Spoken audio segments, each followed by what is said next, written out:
And welcome back. It's Astro Self Care Sunday with yours truly, Kenya. And if you're new to this video series that I do every Sunday, welcome, welcome. Make sure you subscribe. Make sure you hit the subscribe button. And if you've been watching every week, hooray for you. You're probably learning a lot. Or maybe you haven't seen every week, but you've come a lot. You're still learning a lot. Or maybe you're binging. Maybe you're kind of going through all of that activity. I just hope you're a subscriber. That's the biggest thing. So welcome to the space. I'm excited to be back. We are doing our series talking about the planets and what they are, what they mean, what they represent, and then how that correlates to self care and how you can use the planet's energy or how you should understand the planet's energy as you consider your own self care. So, again, welcome if you are new. Um, before I dig in this week, as we talk about the moon, and the moon is super important. We talked about sun last week. So if you didn't watch that, go back, go in the whole. I have a whole channel, whole playlist. Okay, a whole playlist in the channel for you to be able to catch up on whatever you missed. But go and look at that because I do this specifically in the order that's of importance. Okay, so after the sun comes the moon. All right, but before I get into that, as a reminder, remember if you're really loving this, you really should take the class. It's a new class that I am presenting, Foundations in Astrology. It's a 6-week virtual class. We will be meeting on beginning March 4th on a Monday evening, 7 p.m. Central, 8 p.m. Eastern, 5 p.m. Pacific. If you can't come to them all, they will be recorded. And this is where we're going to go much deeper. We will talk about the planets, we will talk about the signs, but you will be retrieving your chart. You will be having handouts, and we will be able to go through a little bit more deeply of how to interpret your chart. So, obviously, we're going to go beyond the planets and the signs, right? We're going to go into the houses, we're going to go into the aspects, meaning the squares and the conjunctions and the oppositions and the sextiles and the trines. And then we're going to get, even deeper into retrogrades and how to consider that. And really just how to look at your chart. So when the planets are moving, you have a better idea of how that's impacting you. So it's educational, but it's also very informational and probably will feel very therapeutic as we do it. So definitely go to findingyourvoiceafter40.com/courses. That's how you can find it. Or if you go in the description here on YouTube, I also provide the URL. All right.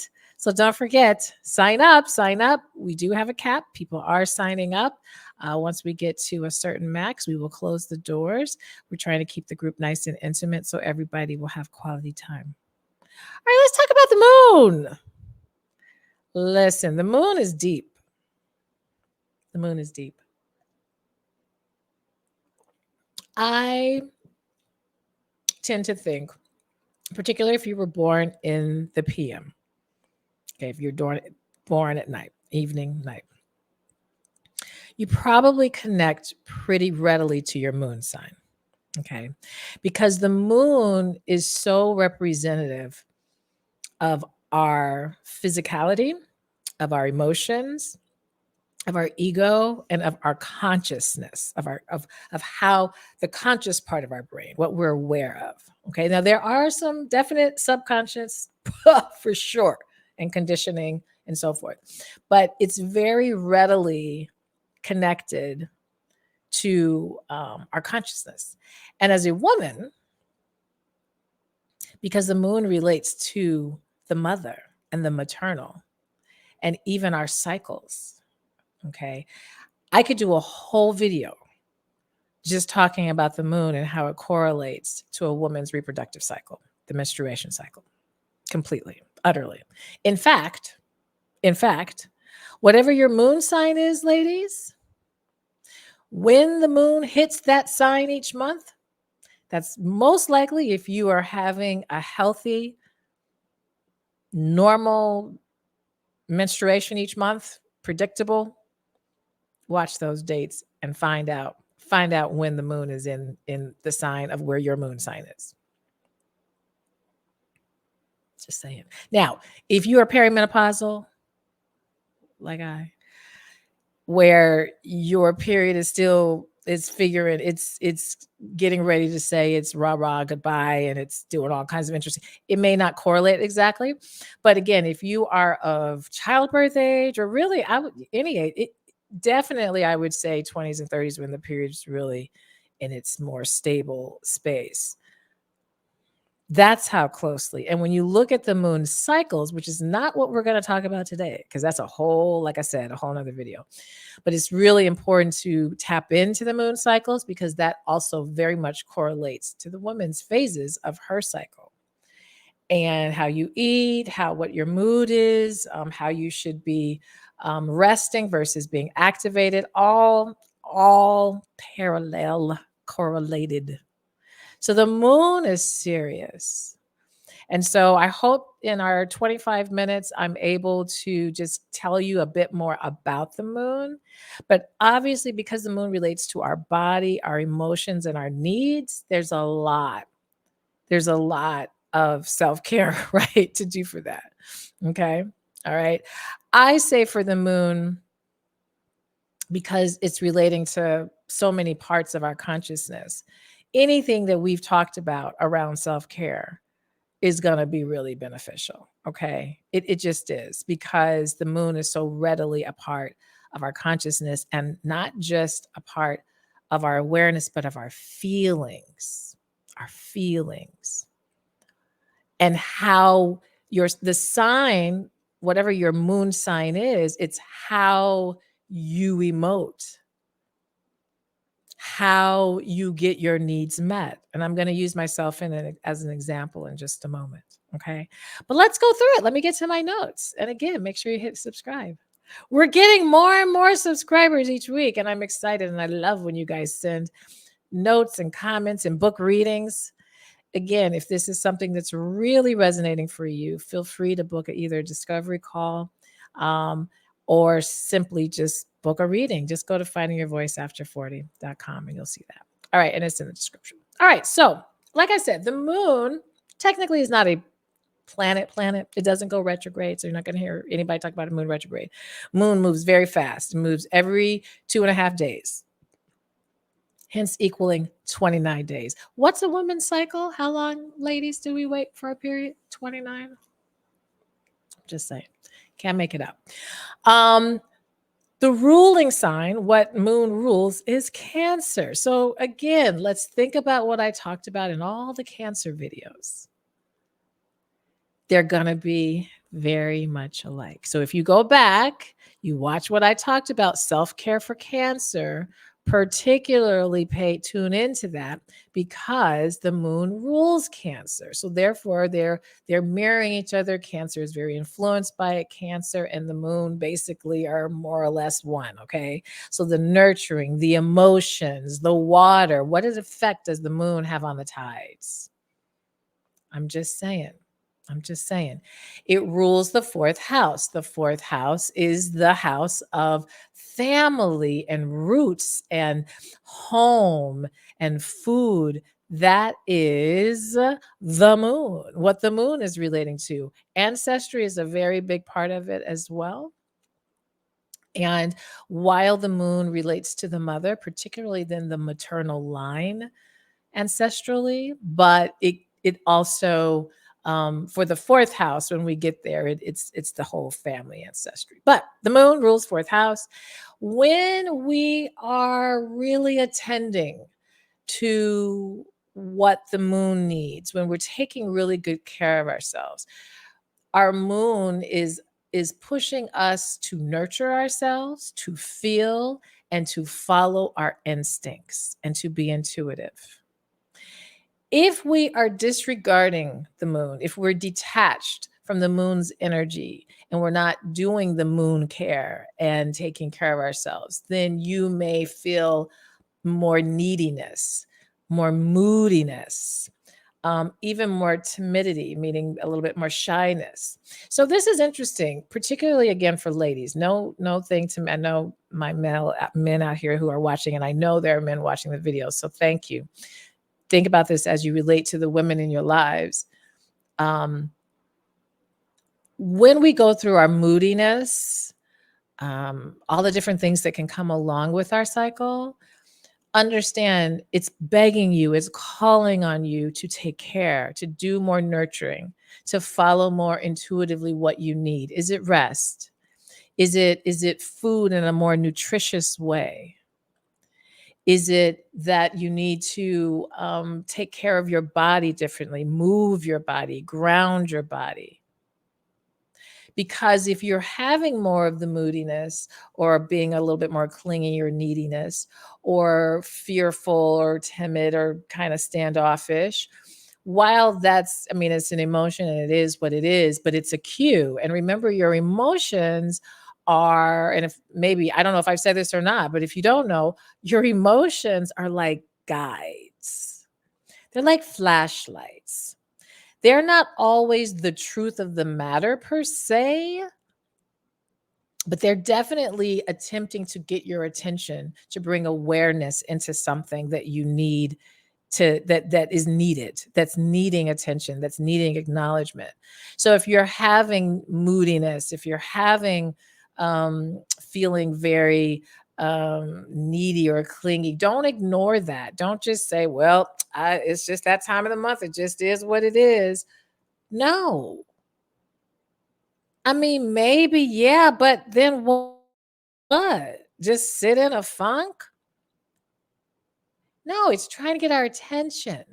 It's interesting how human behavior does such interesting things. When we're really tired, that's our body's way of saying, go sit down, rest, sleep, do something different. Not go get the caffeine and now give your body a false sense of awakeness and now it's going to crash later. No, listen.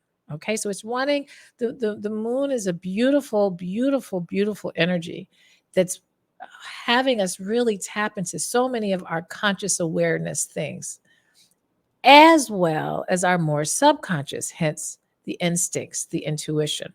Okay, so it represents our emotions, our feelings, our physical body, our actual body, and how we get our needs met. So again, let's go through fire, earth, air, water. So if you have a fire moon, your needs will most likely be met more with action, right? With the vavoom, with the fieriness. If you are an earth moon, then your needs are probably met with more stability and predictability. Okay. More of the building, more of the um, think of all the signs, the Taurus, the Virgo, the Capricorn, the order. Okay, that's where the moon, if you have, and I'm a Capricorn moon, which I'm going to use myself an example in a moment, a sense of balance and stability. And for me as Capricorn, goals, those things, that's going to make me feel better. Air, if your moon is in air, it's going to be more about the head and the thinking. That's what's going to allow you to feel safer when you are talking, when you are reading, when you are learning, when you are experiencing exchanging of thoughts. That's going to feel like more care for you. And then for the water signs, so my if you are a Cancer moon, because you can be a Cancer moon, just like the Leo sun, they rule it. And then so the moon is very comfortable, super comfortable when it's in Cancer, right? Pisces, it depends. Okay. And then Scorpio, wah, okay. And the only reason why is because Scorpio is fixed, it's power, it's it's like the moon like on crack or something. I mean, because it has to be, you have to be careful with the Scorpio moon because those emotions can get super, super duper and intense. And in this human experience where we only have but so much capacity, just the way you regulate yourself, regulate your nervous system, regulate your environment and so forth, it will thrive. But again, it's going to be a more emotional space if your moon is in a water sign. Okay. The moon, I mentioned this about the mother heavily. I'm going to be doing an ancestral healing retreat in Chicago at the end of February. I'm super excited. February 23rd. I will be talking more about that once we get everything live. You're getting the exclusive. Although this is going to go live Sunday, maybe by then we have everything out. At any rate, I pre-record these. The moon is very representative to the relationship of the mother. And the reason why this becomes super important is because we are literally in our mother's bodies for 10 months. Don't get it twisted. It's not 9, it's 10. Okay. 40 weeks is what's considered a full term pregnancy. 40 weeks is 10 months. All right. Having occupied physical space with our mother in their womb, that level of connection obviously is huge. And so the moon can better help you better understand your relationship with your mother. All right. The moon also can definitely help really inform you more about how you are going to be in emotional situations. But again, to the mother, it tells a lot. It tells a lot about the experience. And a lot of times when I am doing coaching and guiding, one of the first places I'm going to is I'm looking at the moon. I'm looking at what sign and what house, because that's going to tell me about your relationship with your mother. The reason why this now becomes super important is because a lot of our wounds, a lot of our conditioning, a lot of our subconscious things, a lot of the things that are playing out in our present day and that we are attempting to heal as adults came from the roots of whatever that relationship was with the mother. So if I can see, okay, you see where we're going? If you can see what your moon sign is, it tells you about how you related to your mother. Okay. So let's talk a little bit more about that. So not only how you relate, but how you experience. So, for instance, if you have if let's say you have your moon sign is Aries, then the way that you are relating to your mother is in a fiery way, most likely. Okay. Her temper might have been a certain way. Maybe there was some frustration that was easily kind of there. Or maybe it was very active relationship. Had you involved in a lot of things, you had to be involved in a lot of things. That would be an example of how the mother relates to an Aries moon. Okay. We could go on and on about all the different signs. I'm a Capricorn moon, right? So, Capricorn moon, there is a slight Capricorn, the moon is in a bad state in Capricorn. Doesn't want to be in Capricorn because Capricorn is it's earth, it's building, it's actually a bit detached from the emotion. So the moon's not comfortable there.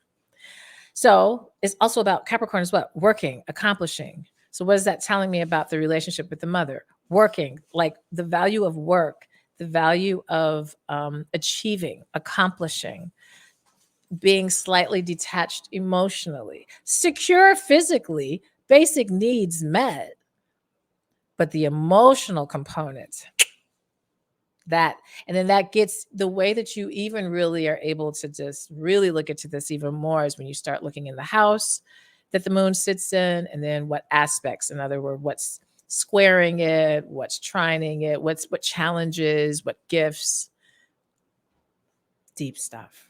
I did a whole workshop on the moon and its relationship with mother.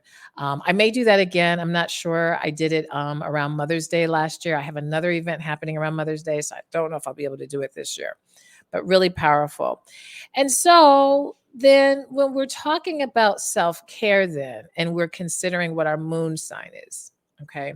So if my moon sign is Earth, I'm going to probably be a little bit like, so if it's a Capricorn, or if my moon is Virgo, but definitely Capricorn. I'm going to say, because Virgo, well, Virgo is a whole nother. I think having a Virgo moon can be very challenging because, again, what does Virgo want? It wants perfection. It wants order. It wants organization. It wants right. But now we're talking about feelings. The moon is feelings, right? So a person who has moon Virgo, that type of earth energy, the self-care, the more in order you are, the more organized things are, the more you have certain rules and expectations, that's very helpful. But the thing that Virgo has to be careful, because Virgo tends to, it will come back and really be very it will be very critical toward itself. It can make it very hard then to really attend to those emotions when those emotions are less than ideal. Okay, you see it? And so that's because the moon is dealing with our feelings. And if the Virgo wants everything right, well, that's not going to always happen, right? Capricorn's a little bit detached. So to allow those earth energies to feel more balanced, building, order, stability, predictability, those are all things that if you create a lifestyle that's more of that, which is the ultimate type of care, right, for yourself, then you're going to be better. The emotional needs are going to be more settled. Okay. And so the moon is going to be able, that moon energy is going to be able to resonate more into the instinctual and the nurturing. Okay. So just some side notes before we begin to wrap up. Okay. In terms of self-care. I want to make sure I say this right. Your moon represents the way you handle, express, and process your emotions. Handle, express, and process. So this is why the moon sign is such a big deal. Even though my sun sign is Scorpio. Okay. And so what we've talked about Scorpio and the power and the transformation and psychic and, if low frequency manipulation and vengeance, all that, that's fine. I don't relate fully all the time to that because where my Scorpio sits, and that's the only Scorpio I have, is in my sun sign. But Capricorn, my moon, that's where that's it. So how I handle and express feelings and emotions is way more Capricorny. I'm not the and this is particularly when it comes to, like, when I'm coaching or when I'm with my children even. I'm a Cancer rising though.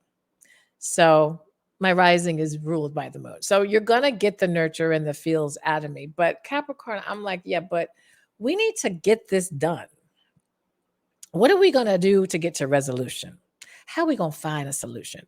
Which is why I believe I do really well as a coach, because the Cancer rising in me gives the space for the feel, but the Capricorn moon gives me, let's come up with strategy, let's set goals.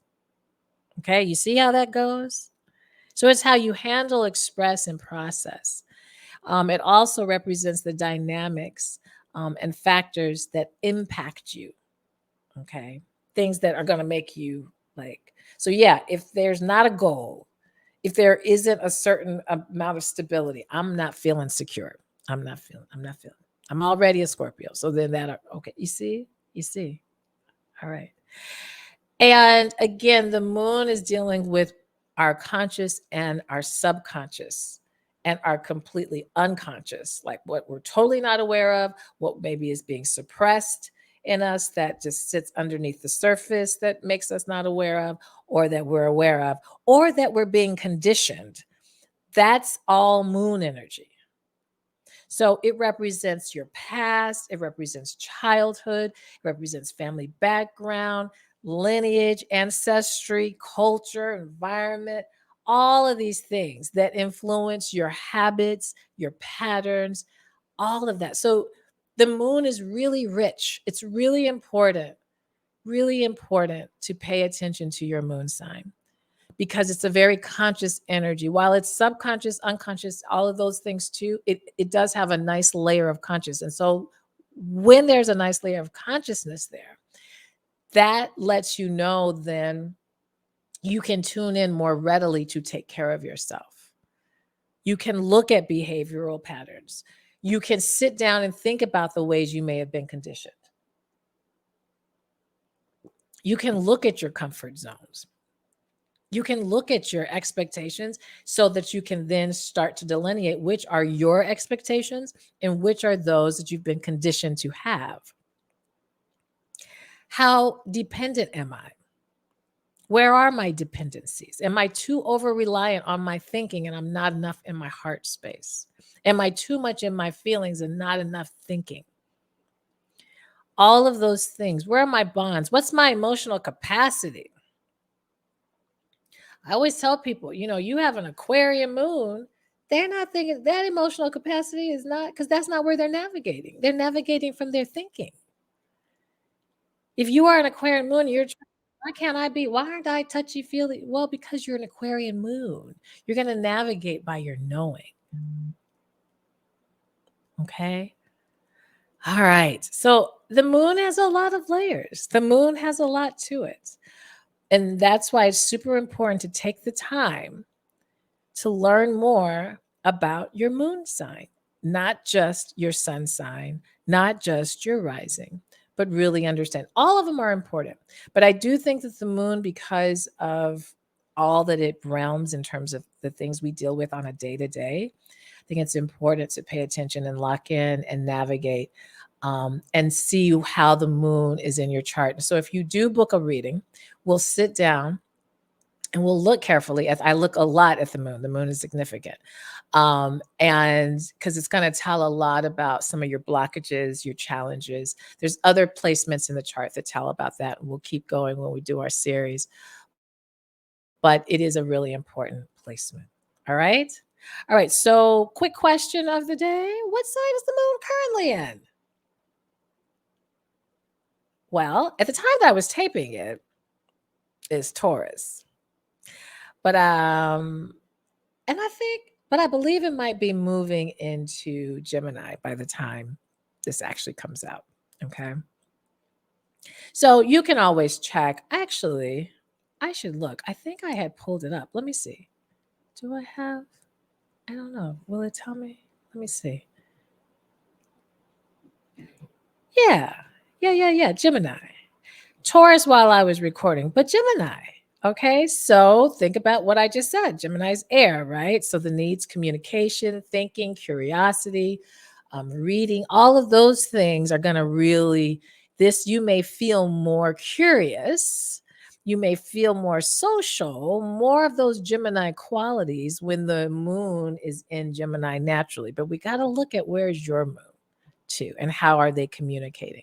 And how is the moon in general communicating to other parts of your chart? Okay. And the last thing, I mentioned this about the moon and the mother, but the moon is also really big on love. Really big on love. Venus is known obviously for Venus in love, but the moon very much as well. Because again, your moon is your emotions. Your love language. Like me, I'm words of affirmation. I mean, touchy feely, and but I want to hear, is things all right? So if you are interested in learning more about how you can find love, understand your love, understand other elements of your love language using astrology, come on over. Come on over. All right. Just go to findastrolove.eventbrite.com. Or again, go to findingyourvoiceafter40.com and you scroll down a little bit. It says upcoming events. Click on that and you'll see a bunch of links of different activities happening. But we'd love to have you. It's just a $25 holding fee. If you are a member of my Patreon, which I'm going to start talking more about, because if you become a member of that, you and I can also meet regularly to go through your chart. I hadn't talked about all that yet, but I would love for you to come to this. This is going to be fun. It's a $25 holding fee. If you attend, you get your $25 back. So it's essentially free. Okay, it's just a holding. We want to have community and also want to talk a little bit more about how you can get a little bit deeper into understanding astrology, sharing what you're learning. Let's spread the word. This is really beautiful stuff, beautiful ways to take care of ourselves. Okay. All right. Well, that's it. Next week, we're going to go into Mercury. How are we thinking and how are we talking? Another part of love as well, right? Everything's a part of love. It is. So again, make sure you subscribe if you enjoyed this, which you did, right? Push like, comment, share, come back, keep watching.